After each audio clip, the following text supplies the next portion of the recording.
have you ever had any disputes online, like playing video games or even just like chatting on the forum, where someone might have pissed you off to the point that you wanted to like meet them in person? Online, no, but at a work phone call, yes.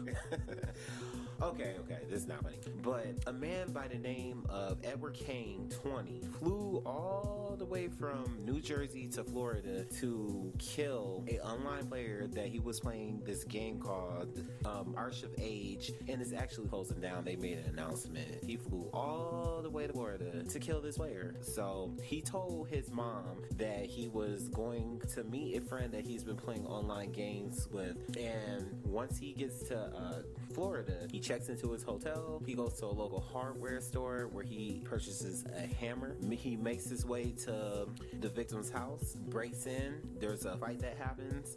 He managed to hit the victim in the head 2 times with the hammer, but luckily, there's no life-threatening issues with that. But the victim and him, like, they struggle. The victim screams for his stepdad. Stepdad busts down the door. They subdue Edward, and after that happens, he's arrested. And one of the things that Edward asks the officers is, how long do people get for breaking and entering an assault? The police officer response was, I would say, Mr. Kang, it's going to be a long time before you play video games again. Yeah, this is a lot. Okay, so is there like charges being pressed? I'm assuming there is. Yeah, he's currently in jail with no bail or no bonds. For one thing, I haven't even heard of the game, to be honest, and we're gamers.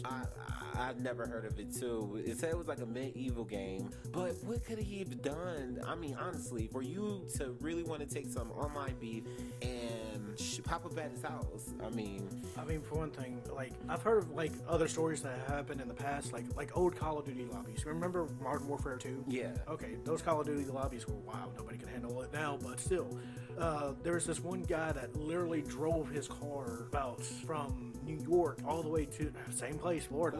Same place, Florida. And he literally drove into that. The man was like 25-ish, and he drove into this house, and he wanted to kill the 15-year-old boy that he was talking shit with. So no.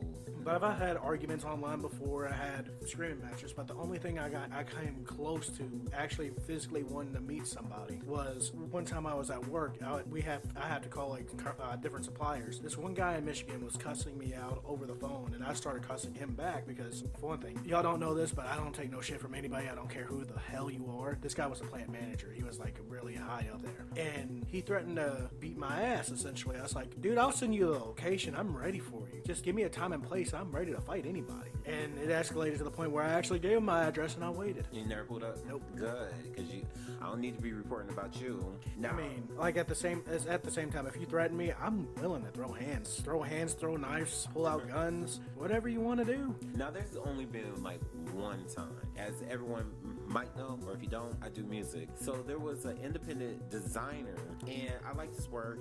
It was nice. It was like urban streetwear, and he started talking to me through the DMs, and I'm like, you can use my song, feel free, whatever. Oh yeah, I'm definitely gonna use it. I'm definitely vibing to your song. And it goes like months, and I'm releasing new music. None of my music's being used for this. And then I confront him because he's always sending me stuff to repost for him, and I'm like, you haven't used any of my music or whatever. Long story short, it became some type of like argument, and he basically was like, you're broke and all this other stuff. So I told him basically, like, because we were having a back and forth after the broke thing. I'm like, I'm not broke at all.